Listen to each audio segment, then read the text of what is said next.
Mitch, I gotta ask you, bro.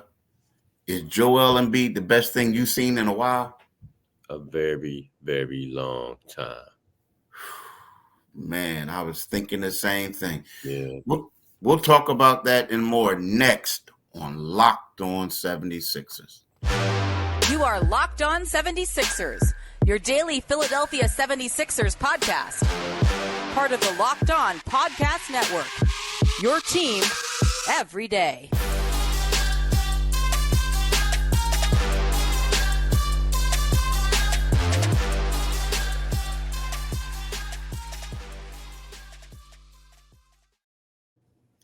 Thanks for making Locked On 76ers your first listen every day. We are free and available wherever you get your podcast and on YouTube. Part of the Locked On Podcast Network, your team every day. Today's episode is brought to you by Gametime. Download the Gametime app, create an account, and use the code LOCKEDONNBA for $20 off your first purchase. What's up, Pete? That's my man, John Mitch. Call him Mitch. Yep, I'm not real good with first and last names. I got a nickname for everybody. And I'm Keith Pompey. So What's up, KPP? Nah, I know KPP. I'm at you with the K like LBJ. Hey, you know, like when when you were a kid growing up and everybody had a nickname, like everybody in your group had a nickname. So they was like, Cool Keith, KC, KCP. I'm like, I don't know if I like any of those. Right. Can I get a patent on one? Yeah. Then all of a sudden they just say, okay, Pompey. Like, yeah, okay, that's cool. KPP is cool, man. KPP. You down with me? Right? But nah. Got your boy JPP up in the Giants. You can be KPP. Oh yeah. I know, right? Formerly of the Giants. But last night they was calling Joel Embiid Mr. Embiid, the way he was destroying them. So look, y'all, last night the 76ers defeated the Minnesota Timberwolves 127-113. Now I'm gonna be honest with y'all. I was expecting the Sixers to get boat raced. Seriously. Oh, really? Oh, yeah, man. Yeah. I mean, the thing is, call me a half empty type of guy. But see, the reason why I was expecting them to get boat raced is because I knew Joel Embiid would come to play. I knew he would be motivated. Mm-hmm. But I felt like not having Nicholas Batum. Right. And then I was under the impression that Marcus Morris wasn't going to play. Right. Love didn't play. And I saw how these guys struggled against them last time. I just didn't know with Anthony Edwards, Rudy Gobert, Karl Anthony Towns, and Jaden Springer trying to be the next coming of Kevin Durant. I just didn't know, Mitch, if the Sixers would be able to sustain that. Coming off of that bad loss against the Bulls, right? Yeah. But boy, was I wrong. I mean, and the thing about it was I wrong was because of Joel. And Joel didn't start off well in the first quarter. Like, he got to the foul line. I give him his points. But shooting the ball, he just looked a little sluggish. He looked a little off. Mm-hmm. And as the quarters went on, the brother man stepped up. And, Mitch, I'm here to tell you, he's putting up some historic stuff. Like, I'm talking about after every game, we're talking about Wilt Chamberlain. Right. We're talking about Kareem. We're talking about Shaq. I mean, heck, dude, we even talking about Elgin Baylor with some of the stuff that he's doing, right? Yeah. So, when you look at this guy, and we talked about it in the intro, Joel Embiid might be one of the best players. Well, he might be one of the best players of all time. And I'm going to say this about Embiid. As a kid growing up in Philadelphia, we always had on the Sixers, you always had not just an all-star, but one of the top players in the league, like top 5, first team All-NBA. Like Dr. J was the guy. Then it was Barkley, right? Yeah. Then it was even before that they had these guys, right? So then, you have AI. Man, now you got Embiid. Yeah, I man. mean, you have Embiid. Yeah, I mean, the stuff he's doing is like you said. Whenever you get your name repeatedly mentioned with Will Chamberlain, you're doing something extremely, extremely powerful. Like I mean, like that was his 12th straight game with 30 and 10. And I saw somewhere that's the longest since Kareem notched 16 straight in 1971 and 72. So I mean, that's you've had guys in between him like Moses, Elijah Wan, Patrick Ewing, The Dream, David Robinson, Tim Duncan. I mean, you can go, Giannis. I mean, the Greek, the Joker. You've had guys who haven't touched that. I mean, it's just haven't touched that number. He's playing at a ridiculously high clip. And I know the naysayers, and let me preface this by saying I've been one of his, and continue to be one of his greatest critics because I think it has to happen after the second round. But Oh, of course. but the way he's playing right now, man, I mean, I started covering that league in '97. And granted, I was in Washington where they never had much of anything other than a sideshow. But What you was there when they was shooting? I mean, when my man pulled the gun out in the locker room. that was the end of my tenure down there, and that was just like, well, it's the Wizards, or it would have been more appropriate the Bullets had had they not changed their name, But yeah, but what he, but I covered the league extensively, and in Shaq's prime, but then again, Shaq had that stretch where he was playing, at those 3 championships in a row, which it happened in June. For this guy, for Joel, it has to happen. It has to happen in June. True. I give it to you. But what we're watching right now, and anybody who's being honest, there's no question that he's way better than he was in his MVP season. He's way better. Yeah, he's way better. And then also, I got to give Nick Nurse some credit, dude, because the reason why I'm gonna give Nick Nurse some credit is because the one thing that nobody's really talking about is Joel ain't out there hoisting as many threes as he used to. Right. I mean, Joel is in that paint beasting, dude. Yeah. I mean, you know what I mean? Just beasting them. And it's like that's something that people not really talking about. Yeah. No one's really talking about it. Keith, he took one tray last night. Yup. Exactly. One. Yup. Exactly. You know what I mean? It's like he's just killing people, man. I mean, when he went baseline and was like, I said, okay, and had that dunk. Mm-hmm. I was like, man, that reminded me of the dunk. I was there when Kobe had that dunk on Spreewell in the Garden. He went baseline on him. I'll never forget it. But it wasn't as explosive as that. But just seeing Joel doing those types of things right now,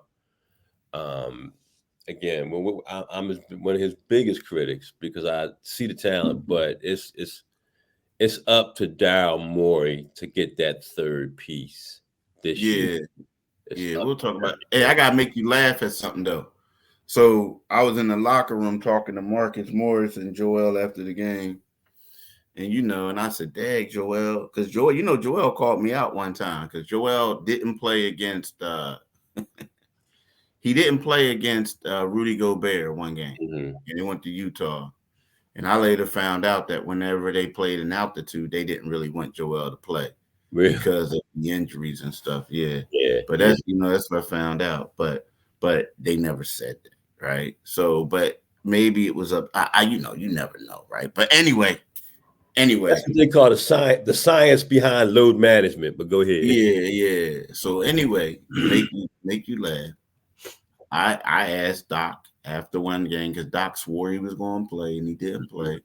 So I asked Doc. I said, "What's up with Joel not playing against What you saying, Keith? What you saying? Like, hey man, I'm You just knew exactly what you were saying. like, I just noticed he ain't go up against Valanciunas. He ain't go up against Rudy. Yada yada, whatever.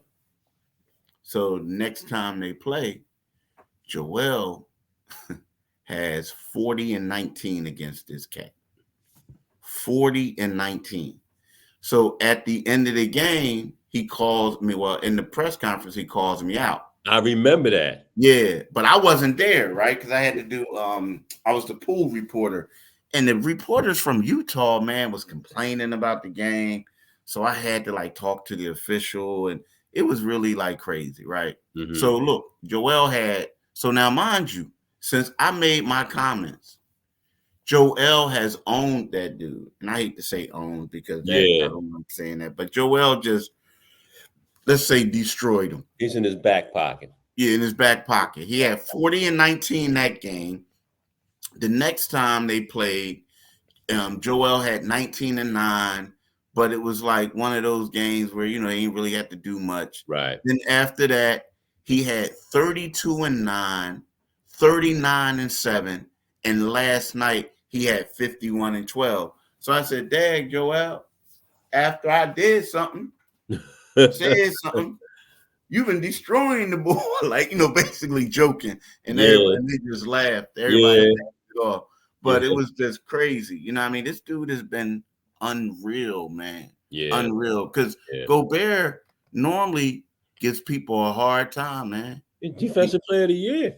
He normally gives people a hard time.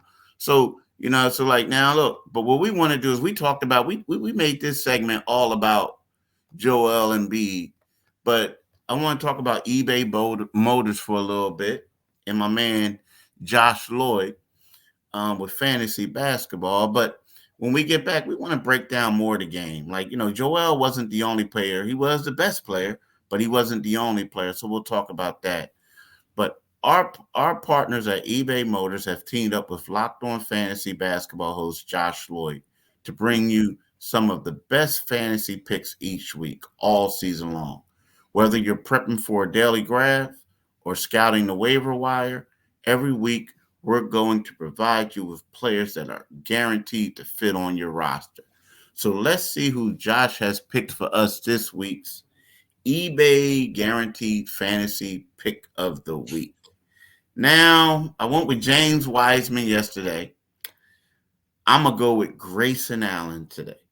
With Bradley Beal out again, Allen should see strong minutes and nice increased usage role for the next few weeks with the Phoenix Suns. I tell you, man, I'm happy for Grayson. Yeah. But Mitch, I got to be honest with you. This Bradley Beal thing is a little mind-boggling to me. Like, he just can't stay healthy. Can't, man. You feel bad for him. But, Grayson's going to take care of these minutes and do whatever he can. He's the Avante Maddox of their squad. Yep. You're exactly right. But like y'all, Josh from Locked On Fantasy Basketball is going to help you win your fantasy championship, and eBay Motors knows a championship team is about each player being a perfect fit. Same with your vehicle, right? With over 122 million parts on your number one ride or die, you can make sure your ride stays running smoothly. Brake kits, LED headlight, roof rack, bumpers, whatever your baby needs, eBay Motors have it. And with the eBay Guaranteed Fit, it's guaranteed to fit your ride the first time, every time, or your money back. Plus, look at these prices. You're burning rubber, not cash. Keep your ride or die alive at ebaymotors.com. eBay Guaranteed to Fit is only available for U.S. customers. Sorry about y'all who, watch the podcast from other places. Eligible terms only. Exclusions apply. Now, Mitch, so we talked about Embiid. Mm-hmm. Now, yesterday you and I got not a little debate, but we just, I had one opinion, you had an opinion.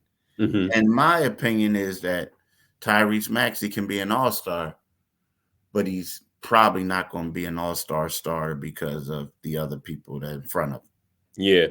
Last night, Now Statement. he did have 5 turnovers, He but did. he made up for that with Yeah. those 35 points, 5 threes, right? Right.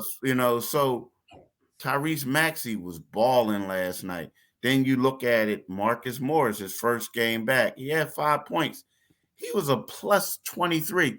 He did a solid job on Karl Anthony Towns late in the game, like in the second half. Yeah. So, Yeah. they had a pretty good game. Kelly Oubre does what Kelly Oubre does. He gets to the bucket. DeAnthony Melton got hurt. That's the one thing. He left the game early. Patrick Bev doing what Pat Bev does. And then you look at Paul Reed, like Yeah. B-ball Paul. What did Paul have? He had 8 points and 8 rebounds. He And had 3 steals and a block. I I mean, it like was that a guy, solid man. game. It was a solid game all around Yeah. for the Sixers.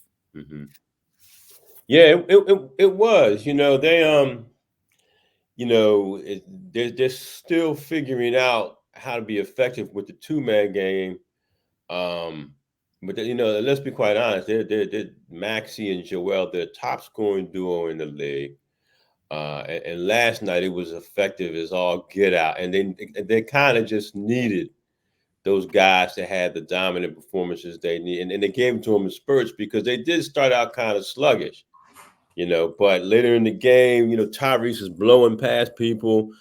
Tyrese is gung ho to take that 3-pointer, and the All-Star people are going to notice that game when it comes, and not to me, because I really think that the whole that's more of a fan thing, and you just want to see them winning. You want to see the 76ers winning basketball game and making winning plays.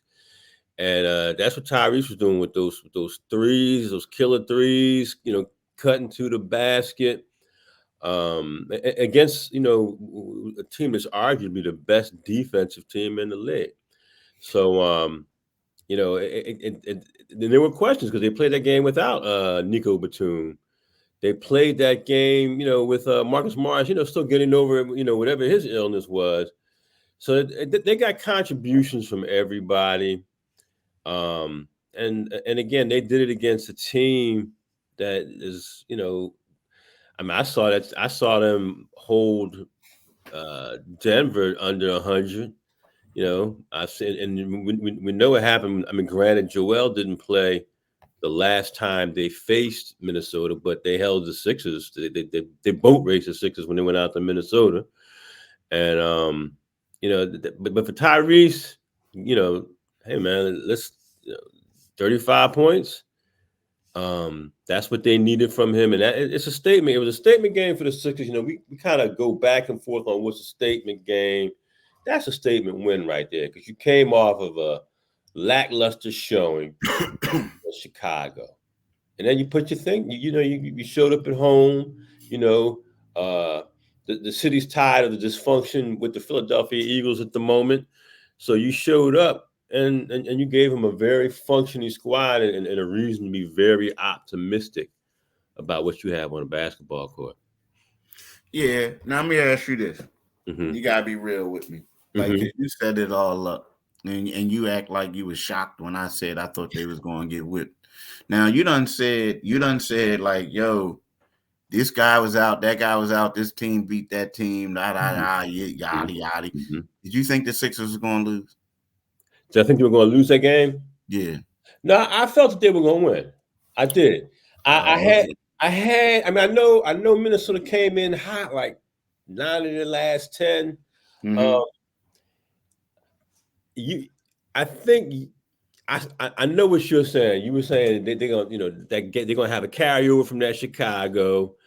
I just felt like they were without Nick Batum, they was in trouble. Like, who was going to step up and defend? Yeah, who's going to be the glue guy? Like, I wasn't expecting. Like, I know Marcus could shoot, and Marcus played well. Mm-hmm. But one of his weaknesses this season has been defensively, and he was like, he did a quality job, man. He did a good job. Like, against length. Yeah. Against big boy. You know what I mean? So yeah. I thought they was just going to miss Batum. And I really like Marcus for this team, man. I like, and I'm, and I get it. Sometimes you got to upgrade, but man, that guy brings toughness. He hits shots. I mean, it's like he got a cheat code playing with these dudes. Like he knows where exactly to be at on the floor. Yeah. You know what I mean? And I don't know if I'm willing to trade that just so you can get like somebody else. Like, I mean, I get it. I understand it. If it comes down to it and the person is way better, you got to make that move. But I see the selflessness, the toughness, and all that I think that you need in the playoffs. Oh, You know, I just do.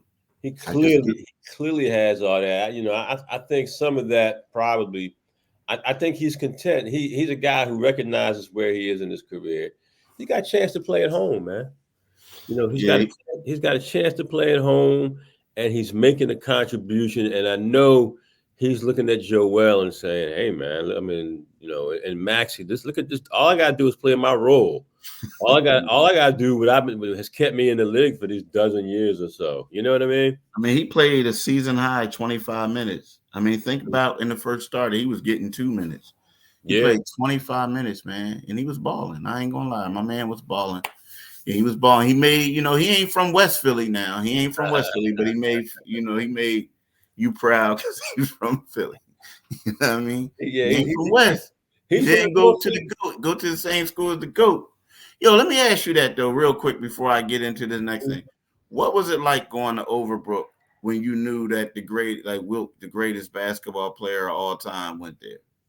Man, you know, it's crazy. It's my mom graduated with Wilt. Oh wow! My mom and Wilt grew up in Kyle Park in the very same neighborhood, and were extraordinarily close. My mother still communicates with his sister Barbara, I think it is. I mean, they're that close. Wow. Yeah. So in my household, you know, as I came along talking about Moses Malone and Kareem Abdul-Jabbar, they would have none of that in my household. And just on a note, you know, I when you hear people demonize, say, you know, Wilt came along at the right time. That I saw this once. That let's move along real quickly. Yeah. I think that's Joel's 40th 40-10 game or something like that. Yeah, Wilt got like 100 and something. He got 271. Yeah. I had that in the paper today. Yeah.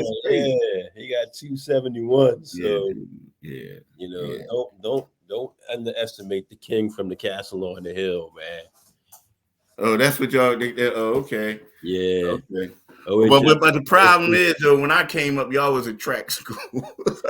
An extraordinary one. Y'all was off that. That was a backhanded compliment, but it was a compliment. It's a backhanded one. But look, y'all, we could talk about Wilt forever, and I know y'all here to hear us talk about the 76ers. So when we get back, we got to break down Tobias Harris real quick. But in the meantime, I got to talk to y'all about Gametime, right? You shouldn't have to worry about when you're buying tickets for your next big event. Gametime is fast and easy way to buy tickets for all your sports, music, comedy, and theater events near you.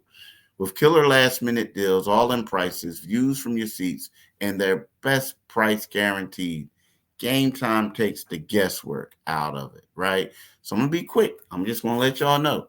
What you need to do is you need to download the Gametime app, create an account, and use the code LOCKEDONNBA for $20 off your first purchase. Terms apply. Again, create an account and redeem the code LOCKEDONNBA. That's LOCKEDON for $20 off. Download Gametime today. Last minute tickets, lowest prices guaranteed. So, Mitch, we got a problem. We do. Everybody is getting their shots. Everybody is doing what they got to do. And Tobias Harris has regressed since this two-man game is going on. Now, is Tobias Harris being more involved? Is he more involved in the offense like he was before? No. And the reason being is you can look at it two ways. You can look at it as if, they need to get him the ball. Or you have to look at it like you said before, Tobias has to be more active. And I paid a lot of attention to it. And I get it. You're the making $39 million. You're the third best player on the team.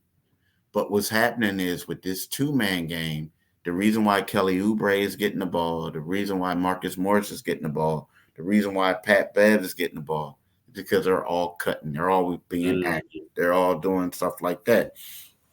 And when Joel is double teamed, you better run to the rim because that's when you're going to get the ball. And it just seems like Tobias isn't doing that. Tobias isn't taking care of mismatches. Now, again, I'm not knocking Tobias. Right. Tobias he's a great team basketball player. He passes up a good shot for a teammate's great shot. He does all that. But right now, in order for you to get your buckets, when Joel and them give you it's best to cut to the basket, do some other things besides standing in the corner. Yeah. That's all I'm saying. Yeah, I mean, what do you have? 9 points last night.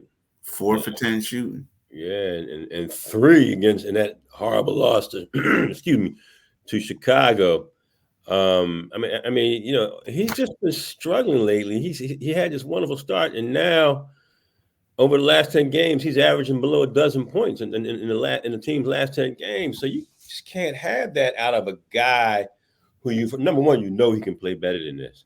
But right now, Tobias just looks like he's showing up and running wind sprints, you know, and you know, whatever's there are opportunities, and like you pointed out, the cutting to the rim. Like I'm on that one play last night where he curled and went to the rim, and he got gusto. You know, I was like, okay, look at Tobias. Yeah, I was like, yeah, and then it stopped. Yeah, so I was like, okay, so we're gonna have some of that tonight, and you know, it was a night. I mean, the Wells Fargo Center was alive. They knew that, you know, the best team in the Western Conference was in their building, and this is a chance again to make a statement. And Tobias just came out, you know, get aggressive, Tobias. You know, I'm sure Nick Nurse is telling you that. Don't, you know, he's starting to do more of that passing the ball off and standing around 3-point line. You know, that's not gonna work for you, man. You know, that number one, they're not paying you close to $40 million a year to do that. And I believe that he can play better. Tobias is a guy. I think Tobias is what makes his biggest drawback. He's a good basketball player. He's a very good basketball player. He's not great at basketball like Joel Embiid is, but he does too much. I think he thinks the game a little too much sometimes, man. And shout out to him being cerebral, but sometimes you just need to let it go, Hoss. You know, you need to put that body, take that body to the rim, and make something happen. You know, because if you don't, you know, you're the number 3 guy, and you could lose that status with the 76ers. And because of the way he's playing, I think it's imperative that they bring another guy in here. Yeah, the problem is right now is if he doesn't get going, they ain't going far. No, like they're not, because that 2-man game is great in the regular season, but in the playoffs, people going to stop it. Yeah, and I honestly think this is why Nick Nurse is doing what he's doing, because he's trying to see who can step up. Yeah, he's giving these, like, let's face it, all these dudes can play. Right. In the NBA, man. Right. The last dude on the bench, like people talk about Furkan Korkmaz and they talk about other dudes, but let you see Furkan Korkmaz go up against some of the top college players, Right. and you're going to see why he's in the league, right? You know what I mean? So all these dudes can play, and what Nick Nurse is doing is he's empowering them, because guess what? He's going to need them in the playoffs. He's going to need them in the playoffs. So you're right. Tobias he has to figure it out, man. And it's like you know, and I get it. It's a 2-way street. They got to help him. But it's one of those things. If he's cutting and doing what he's supposed to do, and they don't get him the ball, then that's when you got a problem. Right. But when you like sitting out there and not doing that, it's hard to argue when you ain't out there, you know, doing what you're supposed to do. You know, can't make a case for him if he's not doing what he's supposed to do. Yeah, you're right. Exactly right. But look, y'all, we want to thank y'all for listening. We want you to know that this podcast is free and available. You can get it wherever you get your podcasts. And like I said, it's free and available. You could go to our YouTube channel, Locked On 76ers, YouTube. click on the Liberty Bell, and next thing you know, you become a subscriber. And in addition to that, you get notified when we have our next podcast. So we want to thank y'all. We want y'all to have a blessed day, and we'll be back with y'all next week. Peace. See y'all.